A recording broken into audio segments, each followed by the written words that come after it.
आज आप सुनिए चैत्र महीने की 5 कथा। ऐसा माना जाता है कि भगवान जगन्नाथ की शुद्ध मन से कथा करने सुनने से भक्तों की सभी मनोकामनाएं पूरी होती है और किसी महत्वपूर्ण कार्य के रास्ते में आने वाली किसी भी तरह की बाधा को आसानी से दूर किया जा सकता है। अब सुनिए कथा। एक कर्माबाई नाम की महिला थी। वह महिला जगन्नाथपुरी की भक्ति में खोई रहती थी। वह महिला सुबह उठकर बिना नहाए धोए जगन्नाथ भगवान के लिए खिचड़ी बनाती थी और अपने हाथों से जगन्नाथ भगवान को खिचड़ी खिलाती थी। यह प्रक्रिया वह प्रतिदिन दोहराती थी। सुबह उठकर सबसे पहले जगन्नाथ भगवान के लिए खिचड़ी बनाती और जगन्नाथ जी को खिलाती। इस तरह से उसका जीवन कट रहा था। एक समय की बात है कि एक बार एक साधु महाराज उसके घर पधारे और कर्माबाई से कहने लगे कि हम भूखे हैं, हमें भोजन कराओ, तुम्हारी सारी इच्छाएं पूरी होगी। कर्माबाई ने सोचा कि साधु महाराज हमारे द्वार पर पधारे हैं, उनको भोजन अवश्य कराना चाहिए। कर्माबाई ने साधु महाराज को अंदर बुलाया और उनको भोजन कराने लगी। कर्माबाई ने साधु महाराज को भोजन कराने के बाद महाराज को रात में विश्राम करने के लिए रोक लिया था। सुबह जब कर्माबाई बिना नहाए धोए जगन्नाथ भगवान के लिए खिचड़ी बना रही थी, तब खिचड़ी बनाने के बाद उस साधु ने कर्माबाई से पूछा कि ये खिचड़ी किसके लिए बना रही हो।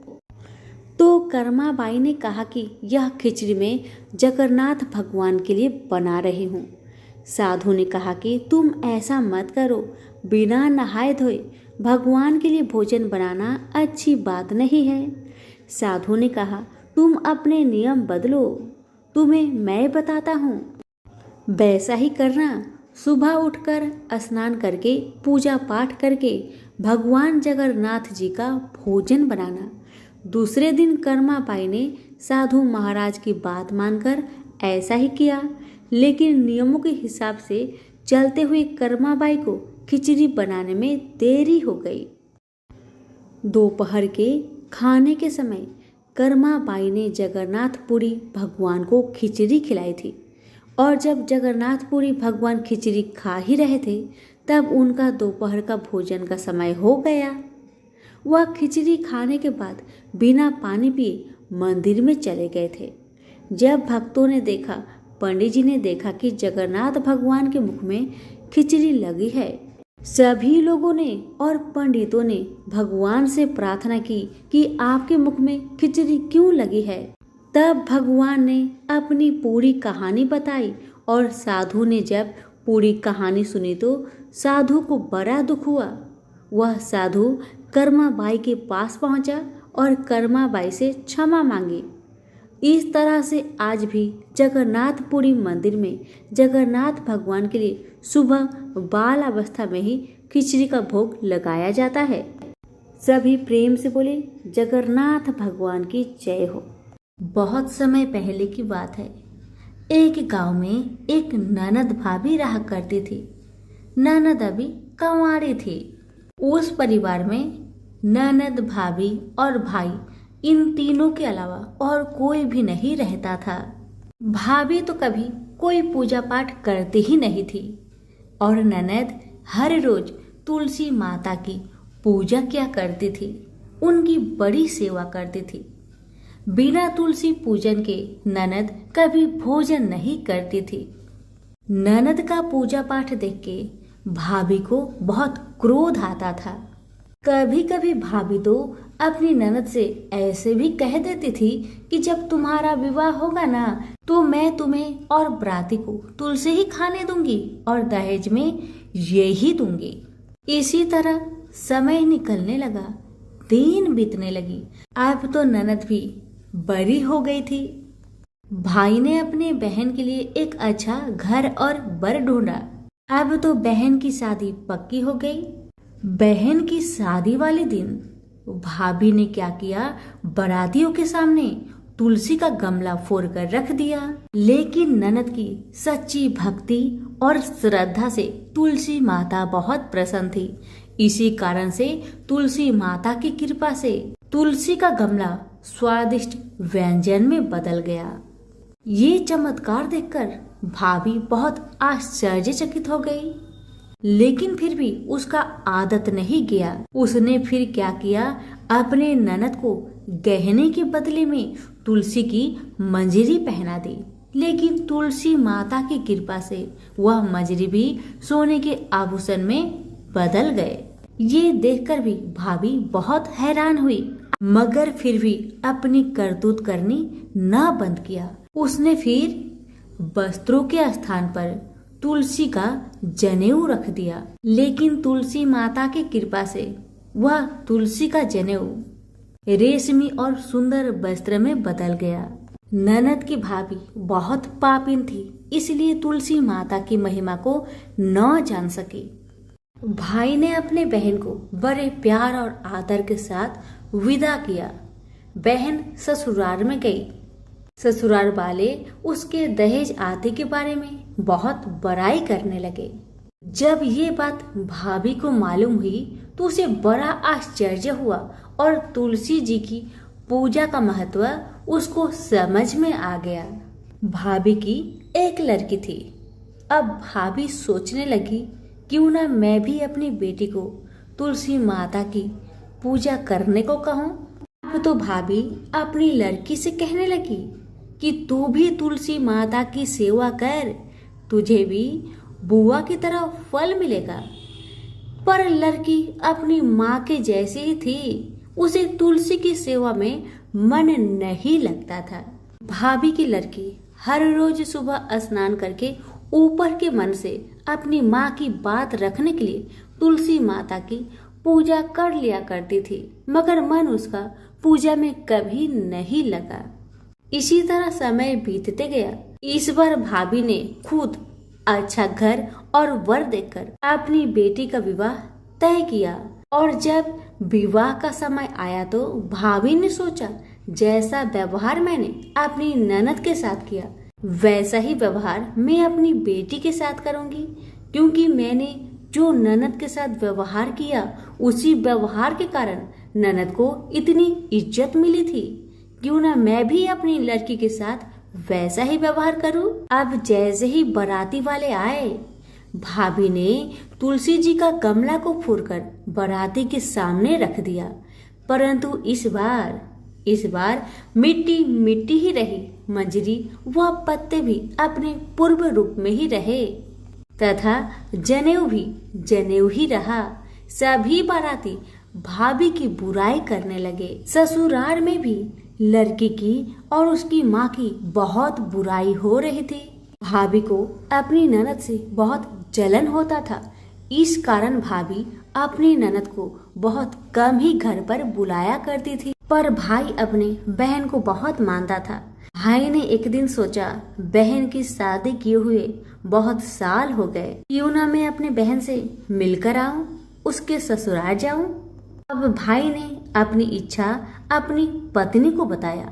पत्नी से कहा, कुछ सौगात ले जाने के लिए कुछ दो। बहन का घर जाऊंगा, खाली हाथ कैसे जाऊं, कुछ हो तो मुझे दो। भाभी ने क्या किया, गुस्से से जुआर एक थैले में भरकर कहा, लो इसी को लो और अपनी बहन के घर ले जाओ। मेरे पास और कुछ नहीं है, यही है, इसी को ले जाओ।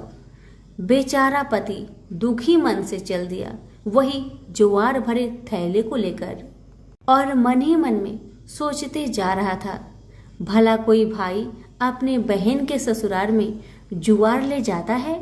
यही सोचते सोचते भाई बहन के ससुराल की तरफ जा रहा था। उसने सोचा, ये जुआर बहन के ससुराल ले जाऊंगा तो लोग क्या कहेंगे, क्यों ना मैं इसे गाय को खिला दूं। भाई जब बहन के नगर के समीप पहुंचा और उसने एक गौशाला में गाय के सामने जुआर का थैला उलट दिया। जुआर को उलटता देखकर तब गौ बालक ने कहा, ए भाई तुम ये क्या कर रहे हो, सोना मोती गाय के आगे क्यों डाल रहे हो। भाई ने जब नीचे देखा तो सचमुच हीरे मोती सोना चांदी जगमगा रहे थे। भाई ने तुलसी माता के चमत्कार को जान लिया और जोर जोर से तुलसी माता की जयकारा लगाने लगा और सारी कहानी उस गौपालक को बताया। था सोना चांदी हीरा मोती थैले में भरकर बहुत प्रसन्न मन से अपनी बहन के घर गया। बहन भाई को देखकर बहुत प्रसन्न हुई और अपनी भाई की बहुत आवभगत की। भाई ने अपनी बहन की सास ससुर से आज्ञा लेकर अपनी बहन को घर लेकर आया और रास्ते में सारी कहानी बताते आ रहा था कि कैसे भाभी ने ज्वार भरकर थैले में दिए थे और तुलसी माता की कृपा से कैसे ये ज्वार हीरे मोती सोने चांदी में बदल गए। भाई को तुलसी माता का महिमा पता चल गया था। अब भाई और बहन घर आकर अपनी भाभी को सारी कहानी बताते हैं और तुलसी माता की महत्व को समझाते हैं और पूजन करने का फल उसे भी बताते हैं। अब तो भाई और भाभी और उसकी बेटी तीनों जन मिलकर हर दिन तुलसी माता का पूजन किया करते थे और तुलसी माता भी उनके पूजन से प्रसन्न होकर उनके घर में अन्न धन के भंडार भर दिए और भाभी की बेटी को भी अच्छा घर और वर मिला। तो सभी मिलकर बोलिए तुलसी मैया की जय हो। एक चिड़िया जंगल में एक पेड़ पर रहती थी। जंगल बिल्कुल सूखा हुआ था, न घास न पेड़ न फूल न फल। जिस वृक्ष पर चिड़िया रहती थी उस पर भी सिर्फ सूखी टहनियाँ थी, पत्ते भी नहीं थे। चिड़िया वहीं रहकर हर समय शंकर भगवान का जाप और गुणगान करती रहती थी। एक बार नारद जी जंगल में होकर जा रहे थे। चिड़िया ने देख लिया, तुरंत आकर बोली, नारद जी आप कहाँ जा रहे हैं? नारद ने कहा, शंकर जी के पास जा रहा हूँ। चिड़िया ने कहा, भगवान शंकर मेरा बड़ा ध्यान रखते हैं। मेरे सूखे जंगल के बारे में उन्हें पता नहीं है शायद। कृपया उनसे कह दीजिएगा मेरे जंगल को हरा भरा कर दे। नारद जी शंकर जी के पास जाकर चिड़िया के जंगल वाली बात कही। नारद के कई बार कहने पर भी शंकर जी ने कहा, मैं इसमें कुछ नहीं कर सकता हूँ। नारद, चिड़िया के भाग्य में 7 जन्म ऐसे ही सूखे जंगल में रहना लिखा है। नारद कुछ नहीं बोले। कुछ समय बाद नारद जी फिर वहां से निकले तो देखा जंगल बिल्कुल बदला हुआ है। जंगल हरा भरा, हरी घास फूल लदे हुए थे। चिड़िया का पेड़ फूलों और फलों से लदा था। चिड़िया भी प्रेम मग्न होकर पेड़ पर नाच रही थी। नारद जी ने सोचा शंकर जी ने मुझे झूठ बोला। नारद जी ने शंकर जी से जंगल के हरे भरे तथा चिड़िया के बारे में पूछा तो शंकर जी ने कहा कि मैंने चिड़िया को कभी कुछ नहीं दिया, फिर भी मेरा गुणगान करती रहती है। उसकी भक्ति, विश्वास और प्रेम की वजह से मुझे 7 जन्म काटकर सब चिड़िया को देना पड़ा। ऐसे दयालु है हमारे भोलेनाथ। सभी प्रेम से बोलिए उमापति शंकर भगवान की जय हो। एक समय की बात है, एक भाई बहन रहते थे। बहन का नियम था कि वह अपने भाई का चेहरा देखे ही खाना खाती थी।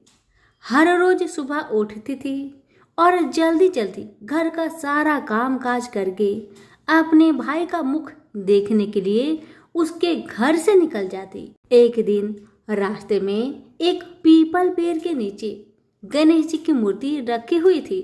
उसने भगवान के सामने हाथ जोड़कर कहा कि मेरे जैसा अमर सुहाग और मेरे जैसा अमर पिहर सबको दीजिए।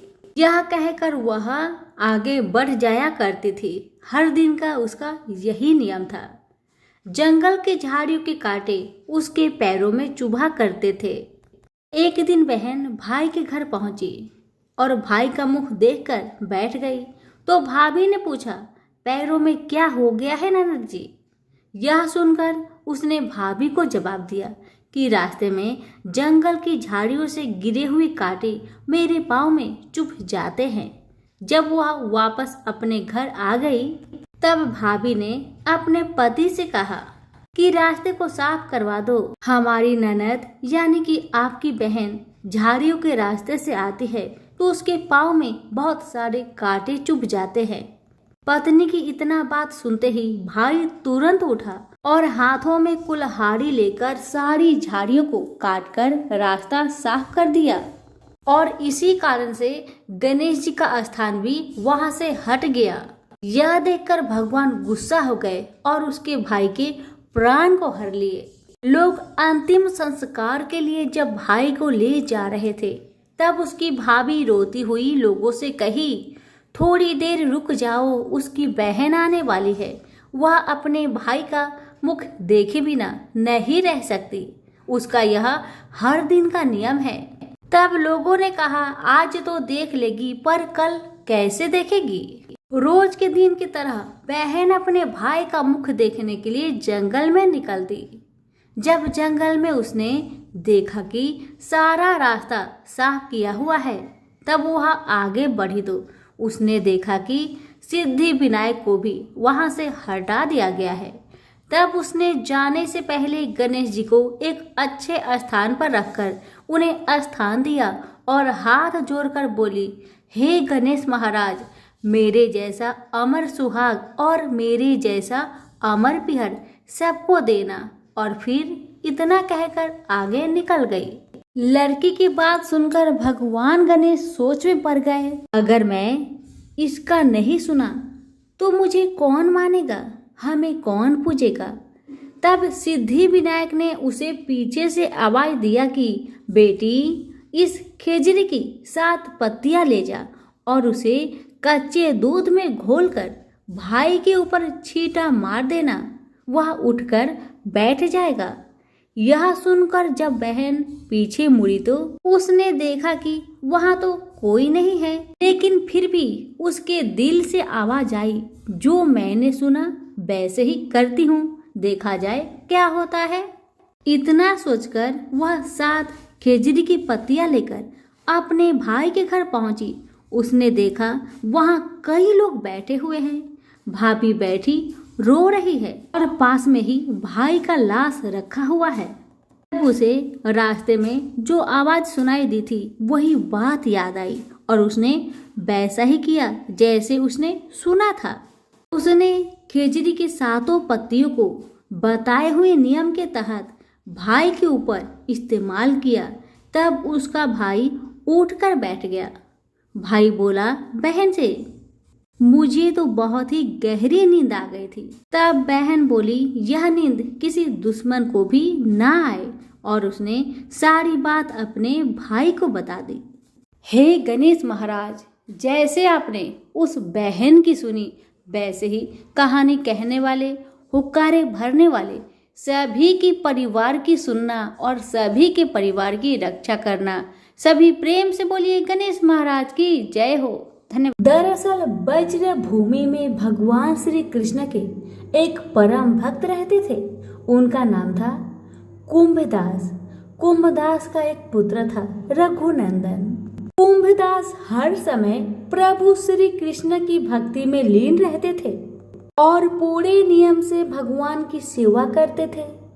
वे उन्हें छोड़कर कहीं नहीं जाते थे ताकि उनकी सेवा में कोई विघ्न न हो जाए।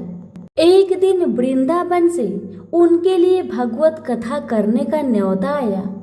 पहले तो उन्होंने मना कर दिया, लेकिन लोगों के जोर देने से वे कथा के लिए जाने को तैयार हो गए। उन्होंने सोचा कि भगवान की सेवा की तैयारी करके वे रोजाना कथा करके वापस लौट आएंगे, जिससे भगवान का सेवा नियम भी नहीं टूटेगा। उन्होंने अपने पुत्र को समझा दिया कि वे भोग तैयार कर चुके हैं, तुम बस समय पर ठाकुर जी को भोग लगा देना। कुंभदास ने अपने पुत्र रघुनंदन को समझाया और वहां से प्रस्थान कर गए। जब बालक का रूप धारण कर भोजन करने आए श्री कृष्ण, रघुनंदन ने भोजन की थाली ठाकुर जी के सामने रखी और सरल मन से आग्रह किया कि ठाकुर जी आओ और भोग लगाओ। उसके बाल मन में यह छवि थी कि वे आकर अपने हाथों से भोजन करेंगे। हम सभी भोजन करते हैं। उसने बार बार ठाकुर जी से आग्रह किया, लेकिन भोजन तो वैसा का वैसा ही रखा रहा। अब रघुनंदन उदास हो गया और रोते हुए पुकारा कि ठाकुर जी आओ और भोग लगाओ। जिसके बाद ठाकुर जी ने एक बालक का रूप धारण किया और भोजन करने बैठ गए। ये हर्ष देख रघुनंदन भी प्रसन्न हो गया। रात को जब कुंभदास जी ने लौटकर पूछा, बेटा तुमने ठाकुर जी को भोग लगाया था? रघुनंदन ने कहा, हाँ, उन्होंने प्रसाद मांगा तो पुत्र ने कहा कि ठाकुर जी ने सारा भोजन खा लिया। उन्होंने सोचा कि बच्चे को भूख लगी होगी तो सारा भोजन उसने ही खा लिया होगा। अब तो ये रोज का नियम हो गया कि कुंभदास जी भोजन की थाली लगाकर जाते और रघुनंदन ठाकुर जी को भोग लगाते, और जब वे वापस लौट कर आते तो वो प्रसाद मांगते। उन्हें एक ही जवाब मिलता कि ठाकुर जी सारा भोजन खा लिए।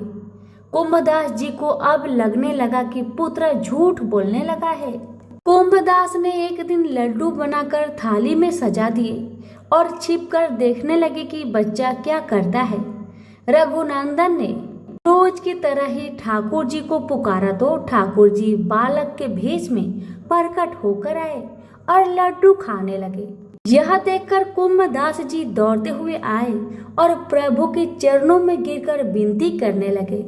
उस समय ठाकुर जी के एक हाथ में लड्डू और दूसरे हाथ वाला लड्डू मुख में जाने को ही था कि वे जर हो गए।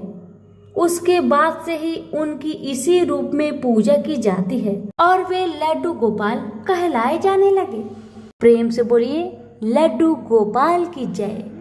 एक समय रघुदास नाम के भगवान रामचंद्र के एक महान भक्त थे।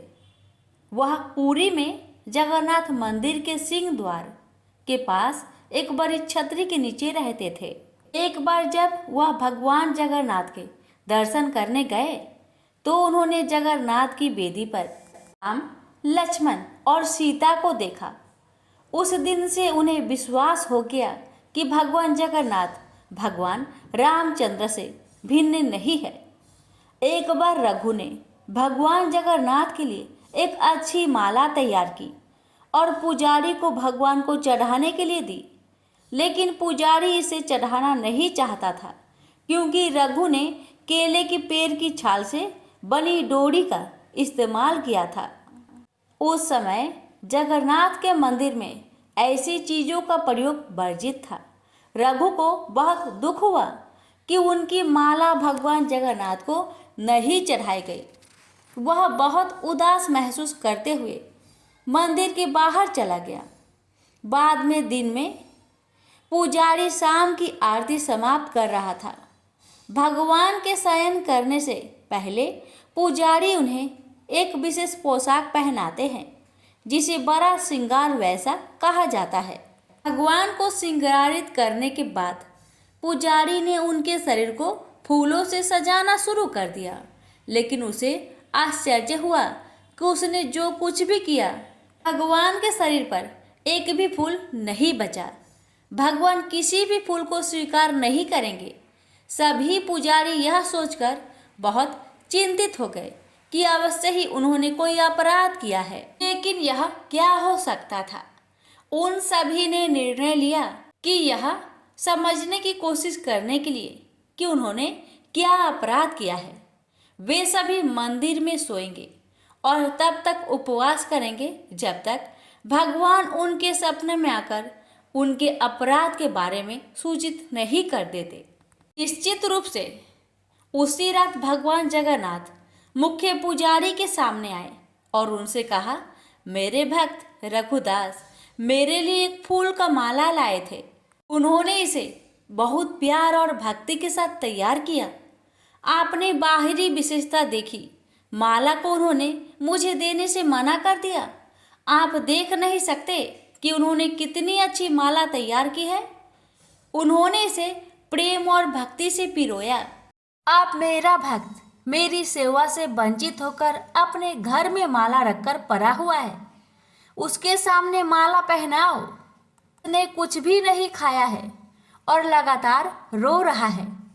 वह अभी तक सोया नहीं है। जब तक मेरे भक्त की इच्छा पूरी नहीं हो जाती, मैं आपसे कोई माला कैसे स्वीकार कर सकता हूँ और कैसे मैं शांति से सो सकता हूँ। तुरंत प्रधान पुजारी जाग गया और उसने अन्य पुजारियों को सारी बात बताई। तब वे सभी रघुदास के पास गए और अपना अपराध समझाया और उनसे अपनी माला भगवान जगन्नाथ को देने के लिए कहा। यह सुनकर रघुदास बहुत प्रसन्न हुए कि भगवान इतने दयालु हैं कि वे स्वयं उनकी माला स्वीकार करने की प्रतीक्षा कर रहे हैं। रघुदास परम आनंद में थे। एक बार रघुदास बहुत गंभीर रोग से पीड़ित हो गए।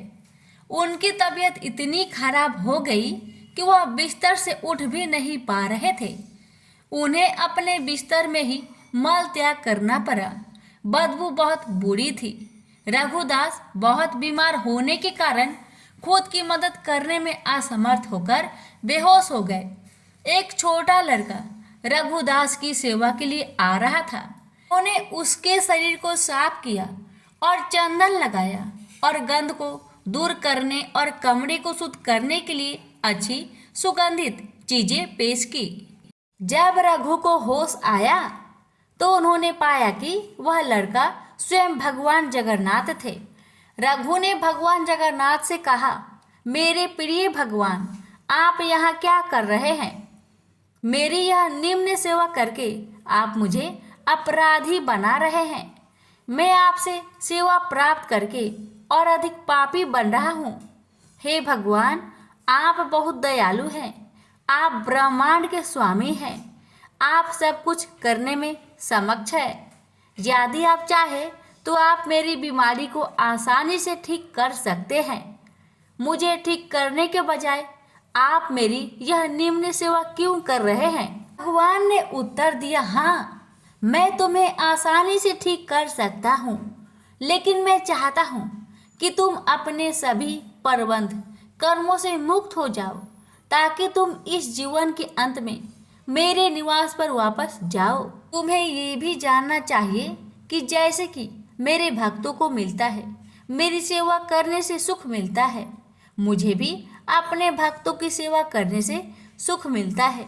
मैं सदैव आपकी सेवा करना चाहता हूँ। मुझ में और मेरे भक्त में कोई अंतर नहीं है। इस प्रकार भगवान और रघु के बीच बहुत घनिष्ठ संबंध थे। रघु बहुत सरल थे और उनका स्वभाव एक छोटे लड़के जैसा था। भगवान जगन्नाथ के साथ उनके संबंध बहुत मैत्रीपूर्ण थे। कभी कभी भगवान एक लड़की के रूप में उनके पास आते थे और वे दोनों एक साथ खेलते थे। यह सामान्यतः लोगों को ज्ञात था कि भगवान रघु के साथ खेलने के लिए उनके पास आए थे। सभी लोग रघु का आदर करते थे। वह बहुत प्रसिद्ध थे और लोगों के बीच भगवान जगन्नाथ के मित्र के रूप में जाने जाते थे। एक बार जगन्नाथ रघु के पास आए और उससे कहा कि वह राजा के बगीचे से कटहल चुराने के लिए उसके साथ चले। रघु ने कहा, तुम कटहल क्यों चुराना चाहते हो? यदि तुम्हें कटहल खाने की इच्छा है तो मुझे बताओ, मैं तुम्हारे लिए एक अच्छा कटहल लाऊंगा। भगवान जगन्नाथ ने उत्तर दिया, इस प्रकार मुझे अपने भक्त से सब कुछ मिल रहा है। वास्तव में मेरे पास सब कुछ है। माता यशोदा मुझे इतना मक्खन खिलाती थी और मुझे आनंद देती थी, लेकिन फिर भी मैं इस उद्देश्य के लिए दूसरे के घर जाता हूँ, माखन चुराने का। चुराई हुई चीज़ें खाने में एक विशेष आनंद होता है। आज मैं चाहता हूँ कि आप चोरी का वह आनंद महसूस करें। कृपया मेरे साथ आएं। असहाय होकर रघु भगवान के प्रस्ताव पर सहमत हो गया और उनके साथ चला गया। वे दोनों राजा के बगीचे में दाखिल हुए। जगन्नाथ ने रघु से कहा, तुम पेड़ पर चढ़ जाओ, मैं जमीन पर खड़ा रहूंगा। तुम सबसे अच्छा और सबसे बड़ा कटहल तोड़कर नीचे फेंक देना, मैं यही खड़ा होकर उसे पकड़ लूंगा, फिर हम दोनों भाग जाएंगे। रघु ने भगवान की आदेश का ठीक वैसे ही पालन किया जैसे उन्होंने निर्देश दिया था। वह कटहल के पेड़ पर चढ़ गया और सबसे अच्छे और बड़े कटहल को ढूंढ निकाला, उसे तोड़ लिया। जगन्नाथ, उसने पुकारा, क्या आप तैयार हैं? जगन्नाथ ने उत्तर दिया, हाँ मैं तैयार हूँ, फेंक दो। रघु ने कटहल नीचे फेंक दिया, यह उम्मीद करते हुए कि जगन्नाथ उसे पकड़ लेंगे। लेकिन जगन्नाथ कहाँ थे? वह भाग गए थे। कटहल को पकड़ने वाला कोई नहीं था। वह बड़ी आवाज करते हुए जमीन पर गिरा और फट गया। जब राजा के माली ने आवाज सुनी तो वह समझ गया कि कोई कटहल चुराने के लिए बगीचे में घुसा है। वह तुरंत मौके पर भागा और देखा कि बड़ा कटहल जमीन पर खुला पड़ा था। फिर भी उसने आसपास किसी को नहीं देखा। जब उसने ऊपर देखा तो उसे रघुदास पेड़ पर बैठे दिखे। माली तुरंत राजा के पास गया और उसे बताया कि रघुदास उसके बगीचे से कटहल चुरा रहा था। वह अभी भी वही पेड़ की चोटी पर बैठा है। उसने उत्साहपूर्वक राजा से कहा। राजा को विश्वास नहीं हो रहा था कि रघु कटहल चुराने के लिए उसके बगीचे में घुसा था। इसलिए राजा ने अपने मंत्रियों को इकट्ठा किया और उस स्थान पर गए जहां माली ने संकेत किया था। वह रघुदास को पेड़ पर बैठे और कटहल को जमीन पर पड़ा देखकर आश्चर्यचकित रह गया। राजा के अनुरोध पर रघु पेड़ से नीचे उतर आया। राजा ने रघु से पूछा, मेरे प्रिय प्रभु, यदि तुम कटहल खाना चाहते थे तो आधी रात को मेरे बगीचे में आकर पेड़ पर चढ़ने की परेशानी क्यों उठा रहे हो? तुम मुझे बता सकते थे, मैं कर सकता था। कटहल उठाया और तुम्हारे घर भेज दिया। रघु ने राजा को पूरी कहानी बताई कि कैसे भगवान जगन्नाथ ने उसे धोखा दिया था। भगवान की लीला सुनकर सभी को आनंद आ गया और सभी हंस पड़े। उन्होंने रघु की महानता की प्रशंसा की। इस प्रकार मित्रता की मुद्रा में रघु भगवान जगन्नाथ के साथ लीलाएं करते। एक भक्त ने भगवान जगन्नाथ के साथ रघुदास की एक लीला का प्रदर्शनी वर्णन किया। एक बार रथ यात्रा के दौरान भगवान ने रथ पर स्थान ग्रहण किया था। राजा द्वारा सड़क साफ करने के बाद रथ चलने के लिए सब कुछ तैयार था। हजारों लोगों ने रस्सी खींची लेकिन रथ आगे नहीं बढ़ा। स्थिति को देखते हुए ब्रिटिश साहिवा ने रथ को खींचने के लिए एक शक्तिशाली हाथी की व्यवस्था की, फिर भी रथ नहीं हिलेगा। साहिवा ने रघुदास से कहा, रघुदास जी, यह कैसे भगवान है? मैंने हाथियों को लगा रखा है, फिर भी यह रथ नहीं चलेगा। यह सुनकर रघु रथ पर चढ़ गए और भगवान जगन्नाथ के निकट गए। उसने प्रभु के कान में कहा, तुरंत रथ चलने लगा। यह देखकर साहिवा आश्चर्यचकित रह गए। उन्होंने रघुदास से कहा, आप पूर्ण हैं और आपके भगवान भी पूर्ण हैं। रघुदास जहाँ भी रहते थे प्रसाद से भरा बर्तन किसी के भी लेने के लिए बाहर छोड़ देते थे। वह उसी बर्तन से प्रसाद लेता था जिसे पशु पंछी लेते थे। यह उनका अद्भुत स्वभाव था। वह भगवान जगन्नाथ को बहुत प्रिय थे। जयराम सिंघारी वर्तमान समय में उपासकों के समाज में सबसे विद्वान व्यक्तित्वों में से एक माने जाते थे। उनके पास कोई शैक्षणिक डिग्री या डिप्लोमा नहीं था, लेकिन उन्हें भारत के प्राचीन महाकाव्यों का गहन ज्ञान था। भारत के विभिन्न हिस्सों से आने वाले कई लोग उन्हें अपने आध्यात्मिक मार्गदर्शक के रूप में मानते थे। उन्होंने केवल महाप्रसाद खाया जो भगवान जगन्नाथ को चढ़ाए जाने वाला चावल का भोग है। एक दिन किसी कारणवश उसके बेटे उसे मंदिर से नहीं लाए। हालांकि उसने पूरे दिन कुछ भी नहीं खाया था, फिर भी उसने कभी अपनी भूख प्रकट नहीं की। केवल उसकी पत्नी को पता था। जब वह उदास लग रही थी, सिंघारी ने उसे सत्वना दी, वह देगा, वह भेजेगा, लेकिन आधी रात को कौन देगा। सब सो गए, उसकी पत्नी भी। कुछ देर बाद दरवाजे पर हल्की सी दस्तक हुई। दरवाजा खुलने पर बूढ़े व्यक्ति को एक केले का पत्ता मिला जिसमें 7 प्रकार के मंदिर के केक थे। कोई नहीं था। अगली सुबह जब उसने यह घटना बताई तो किसी ने उस पर विश्वास नहीं किया।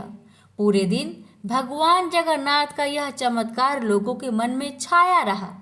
अगली रात सिंघारी को सपने में आवाज आई, क्या तुमने वह सब कुछ खा लिया जो दिया गया था? प्रेम से बोलिए जगन्नाथ भगवान की जय। कथा को लाइक शेयर करना ना भूलिए। भगवान आप सभी की मनोकामना को पूर्ण करेंगे।